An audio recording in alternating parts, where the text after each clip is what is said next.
Hello, hello. Welcome back to Whole Lotta Heart.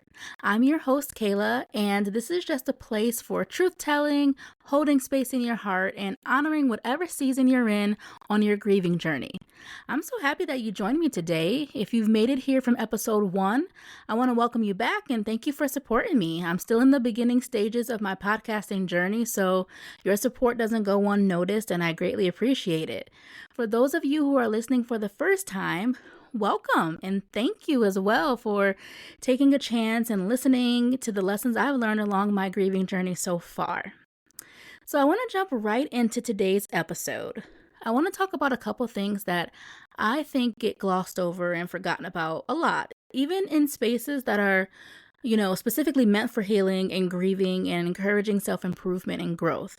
And those two topics are that grieving is not a linear thing whatsoever, and because of that, you will have moments of time when you're not okay, and that concept is okay. And I think this realization and coming to terms with this early on in the grieving journey is incredibly important because while it doesn't make the journey any easier per se, it does make it easier to give yourself grace. So first, I wanted to talk about the grief journey in general. And to start, I just wanted to bust a myth about grief right away. And that is that grief has a timeline and grief has a set of rules that we have to follow or that it follows. Grief does not follow anybody's rules, okay? It does not follow a timeline. And instead, I think it follows your feelings and it follows your heart. And as humans, we love a timeline, don't we? We want to know when something's going to start, when something's going to end, what's happening in the middle, because we like to be prepared. We don't like to be caught off guard. And I know I'm extremely guilty of this. I like to know what I'm walking into.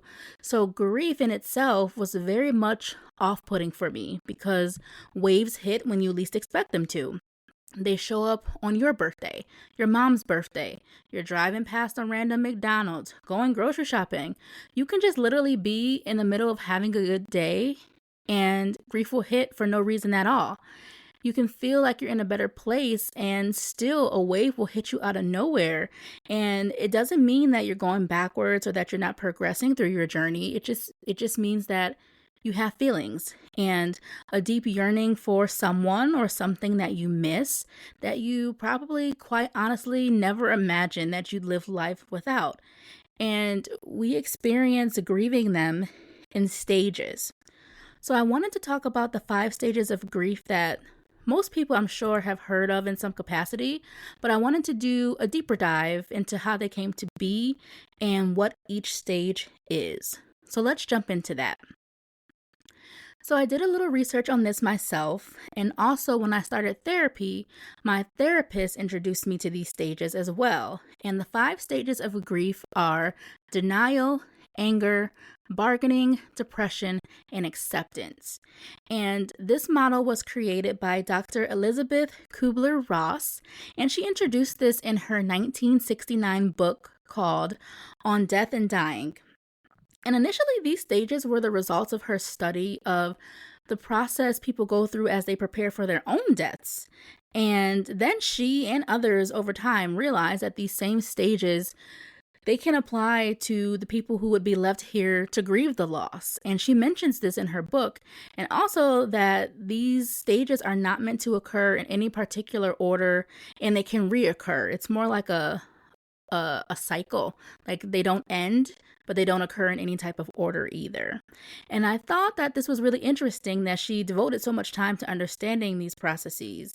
So let's dive into what each stage is. So first is denial.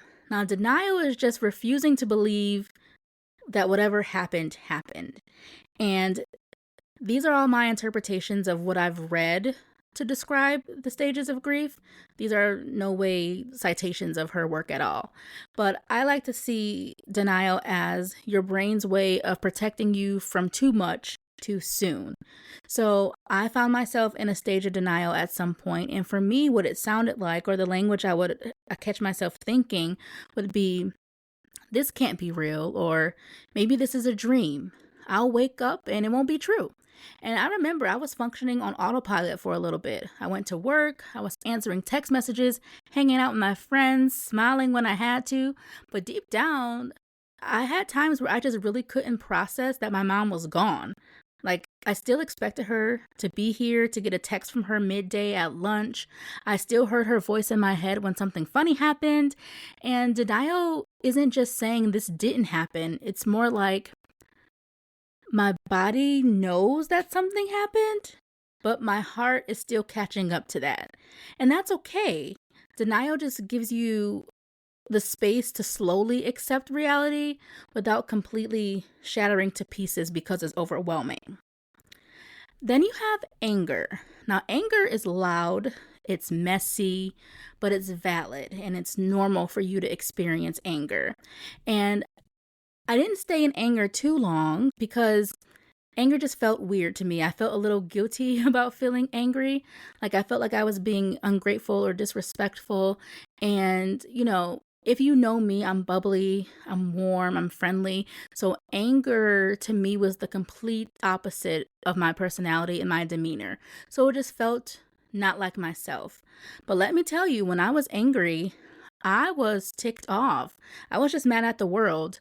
I wasn't necessarily mad at God, but I did question things because if you knew my mom, she was very selfless. She was a woman of God. So I was just mad that she was gone and that she had suffered and she had to suffer the way that she did. And I was also just angry that I had to keep on going without her now. And anger shows up in different ways for different people. It could be snapping at others, it can be being irritable for no reason. You can be mad at yourself, but I think it's important to think about what's under that anger.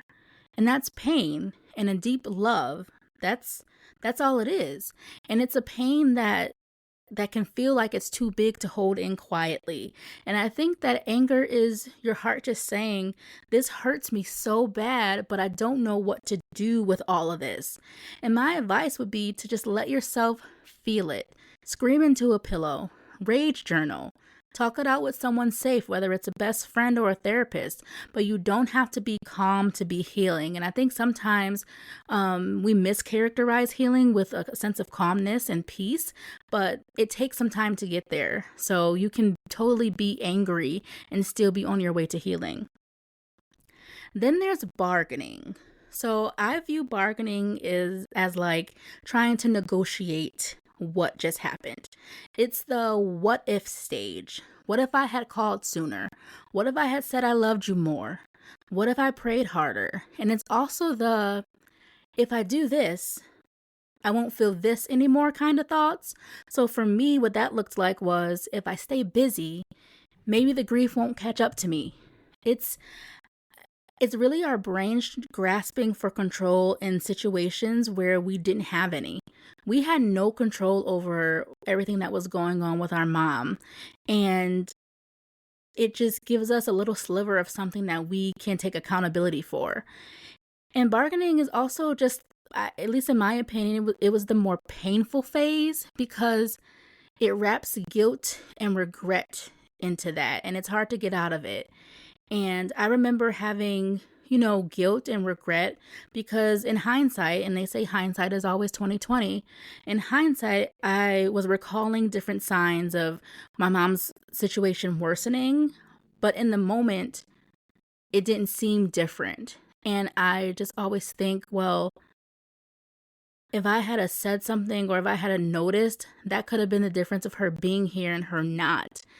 But I had to learn that the idea that you did the best you could with what you knew. I'm not a doctor. I've never had to put anyone through chemotherapy at all. So I didn't know. So I did the best I could with what I knew. And my love for my mom was enough. And this is hard to accept, but I had to accept it that no amount of bargaining will change what happened. But offering yourself grace can change how you carry it and how you navigate this stage. Then there's depression. Now, this is a heavy one, and it's a quiet one. This is the stage where I don't want to get out of bed today. It's the phase where everything feels kind of gray. even things that you used to love to do or experience. For me, I didn't stay in depression very long, but when I did, it felt like feeling disconnected. Like I could be in a room full of my friends and my family. I could appear to be having a good time, but I was feeling very alone. And depression and grief, it isn't always, you know, deep sobbing uncontrollably. Sometimes it's just numbness, it's exhaustion. And it doesn't mean that, you're broken or you're doing this grieving thing wrong. It just means that your heart is trying to recalibrate after something unthinkable. Remember, I said you didn't imagine you would ever have to live without your loved one or something that you loved. And now that you are having to live without it, your whole equilibrium is off. And if you're in this phase, please know it's okay to ask for support. You don't have to carry this alone. And whether that support is a family member or a professional, there are tons of resources for you to get help so you don't have to stay in the depression phase too long. And finally, there's acceptance, but not like the acceptance that we think. It's not like, yay, I'm healed. It's not like that. Acceptance isn't about being okay with what happened. It's just about accepting that it did happen. It's learning to live with the grief instead of fighting it. It's allowing joy back into your life without feeling the guilt. I remember I was very guilty, going out to dinner with my friends, having a good time. How can I possibly be doing that when I just lost my mom? It's about laughing again when you feel like you're betraying your person. It's carrying them with you and not leaving them behind. Now, for me, acceptance looked like honoring my mom in small ways. She was a very simple person, so the small things really counted for her. So lighting a candle is one way that I honor my mom. One of her favorite scented candles from Bath & Body Works is mahogany teak wood. Now, I will say mahogany teak wood is a little strong for me sometimes, but I love to light that candle every now and then because it just reminds me of what the house was like when she was here. It makes me feel good. Playing her favorite song makes me feel close to her. Sometimes I just talk to her out loud. Like if I would talk to her about anything, I just talk. I know she's not answering me, but it makes me feel close to her. And another way that I honor my mom is starting this podcast. I know that she would appreciate that I'm doing this to help others and to help myself. And honoring my mom in these ways, this doesn't mean that I don't cry anymore, but it means that I've learned that I can reframe grief. And I see it now as grief being a part of my story, but it doesn't have to define the whole story. It doesn't have to define every chapter. It's helping to shape me, but it doesn't make me. Does that make sense? So yeah, those are the 5 stages of grief. And like I said, you can experience these stages in any order. Grief is not a straight line. It loops, it spirals, it circles back when you least expect it. Unfortunately, that's just how it works. And you can be in denial and anger and acceptance all in 1 week. And you're not behind, you're not broken, you're not doing anything wrong, you're just grieving. And that leads me to my next order of business for today. And that is that because grief has no problem just doing a loop-de-loop on you, you're not always going to be okay. And that is okay. Again, as I said in the beginning, this is a concept that I feel that if you understand this early on, it's incredibly important because feelings don't just go away because we want them to. So you have to learn to give yourself permission to feel all the things when your heart is ready to feel them and however long your heart needs to feel them, and not when others say that it's appropriate to. So what I've realized is that we live in, or at least I think we live in a world and in a society that's always wanting us to move on and nudging us to move on and heal quickly and get over things quickly, and not to dwell in the sadness and, these other not so happy emotions that we experience. So it makes me ask, what happens when your mind and your body and your heart and your spirit just doesn't get with the program? The program of just moving on. They don't want to right now. What happens when moving on quickly isn't working for you? It's not time for that. How do we navigate that? And why is it even considered a problem when we can't move on quickly? And I remember after my own loss of my mom, the world just kept turning.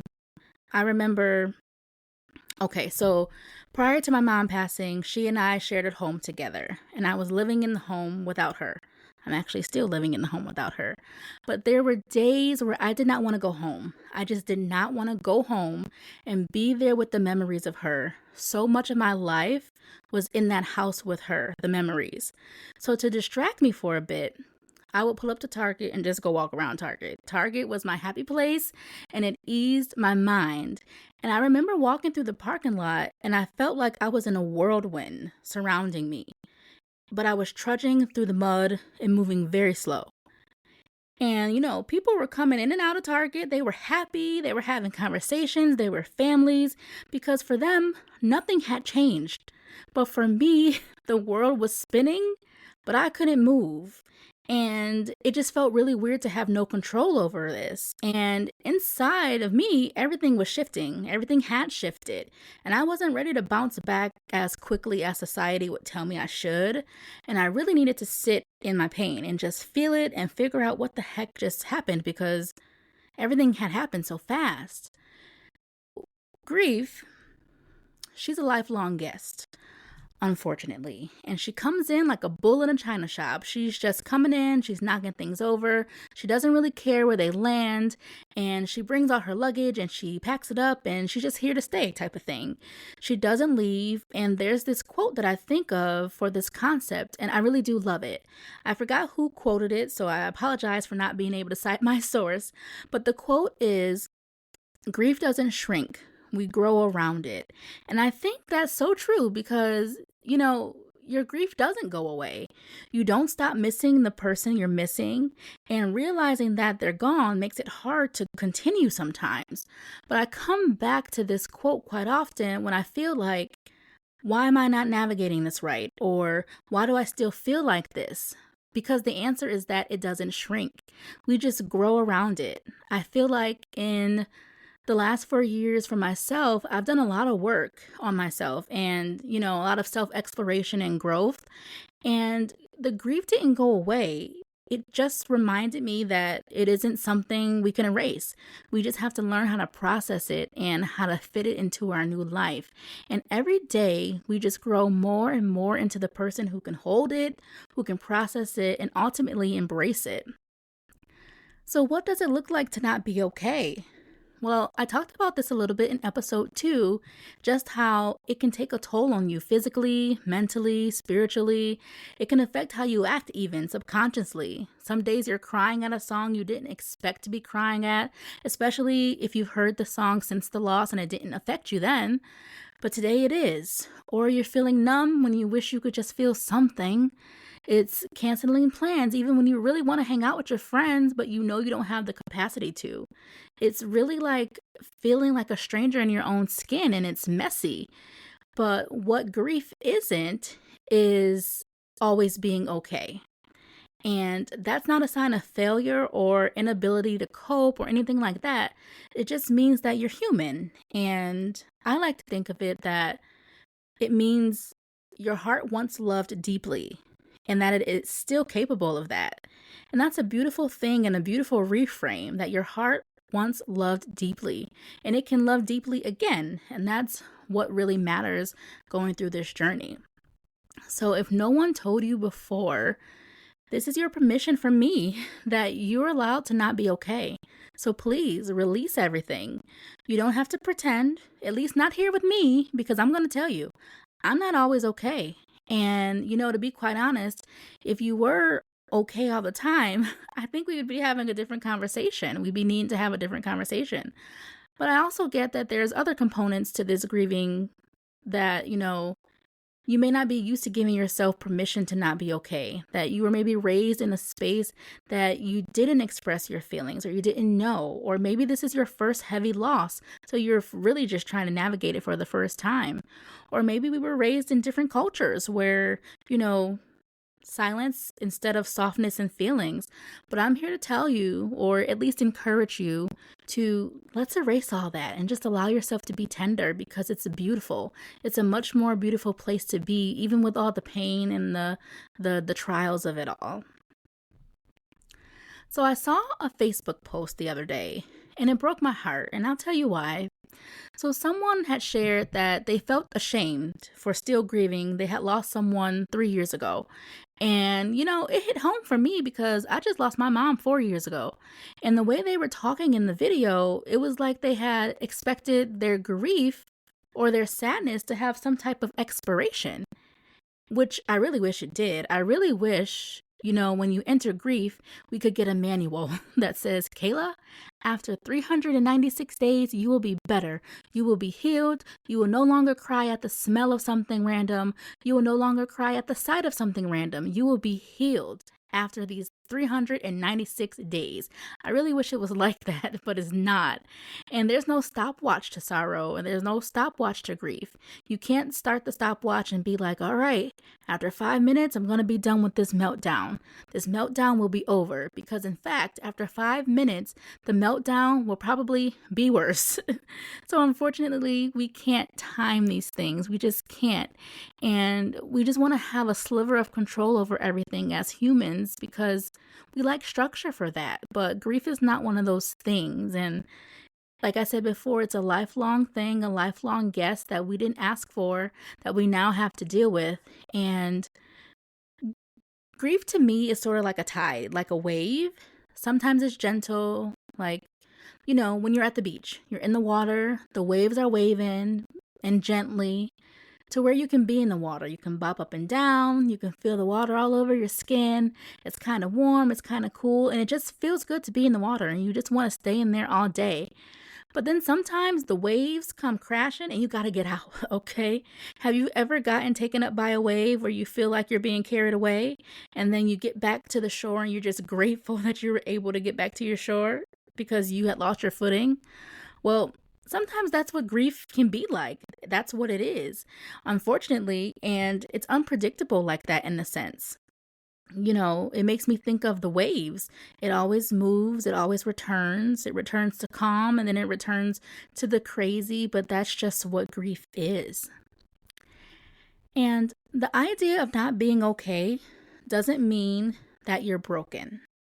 In fact, it reminds me of this Pink song. I don't know if you know it, but it's Give Me a Reason or Just Give Me a Reason. And in the chorus, she says, we're not broken, just bent. And that's sort of how I like to look at it. We're not broken because we're grieving and because we're sad and we have these negative emotions right now.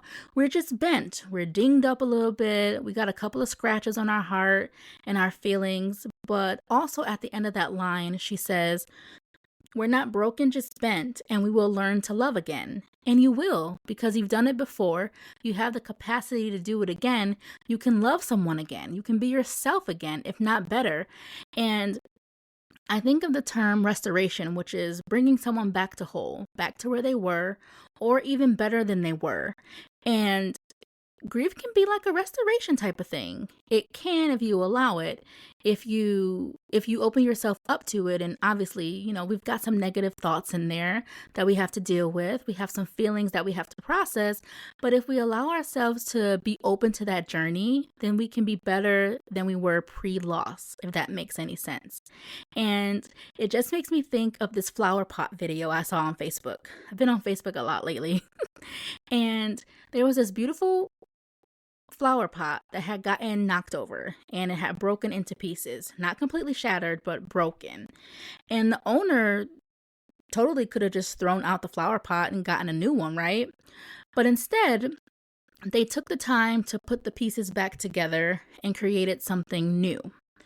This new flower pot had cracks in it that created a new pattern and a new shape because he didn't put the pieces back exactly how he found them, but in a new way. And he created something even more beautiful and more unique. And I believe that that is how we should view our grief process. Yes, your grieving journey will be painful. I can't sugarcoat that. But it gives you depth. It gives you a texture, a uniqueness and we can take those pieces and create something new, something even better than it was before, and something that no one else has or can replicate. So, here's a gentle challenge for you to do when you're experiencing something that doesn't feel good or doesn't feel quite normal. Just start to take notes and start to keep track of what you feel like and how you process those things. Maybe that's your time of not being okay, and that's okay. You can learn how to handle those things. And just remember, there is no pressure to grieve perfectly. You don't owe anyone a clean, tidy version of your grieving journey because guess what? It's yours. It's not theirs. They're not in it. They're not the ones who have to organize emotions. They're not the ones who have to compartmentalize these new feelings. They're not the ones who have to figure out life now without whoever or whatever they had before. So, this doesn't have to be perfect for anyone else. It just has to be perfect for you. That's all it needs to be. Perfect for you. And also remember that you cannot pour from an empty cup. So I encourage you to prioritize yourself and your feelings. And I know it's easier said than done, but once you do it, your heart will thank you for it. I promise. So that's a wrap on episode 3. We went there a little bit today, didn't we? And I just wanted to say thank you for holding this space with me. If no one told you lately, you're doing a beautiful job just navigating something that has no map or no instructions. If this episode made you feel a little more seen or maybe gave your heart a little bit of an exhale, I'd love for you to do a few quick things to help support the show. First, hit that follow or subscribe button wherever you're listening so you never miss a new episode. Second, leave a rating or a comment and let me know what resonated with you. I love to read your thoughts and hear what's landing with you. And last but not least, come hang out with me on Instagram at Whole Lotta Heart Pod. That's where I post cute little quotes and encouragement to get you through the week. Slide in my DMs anytime. I'm always down to chat. All right, bestie, until next time, keep growing, keep feeling, and remember, it's more than okay to not be okay. Talk to you next week.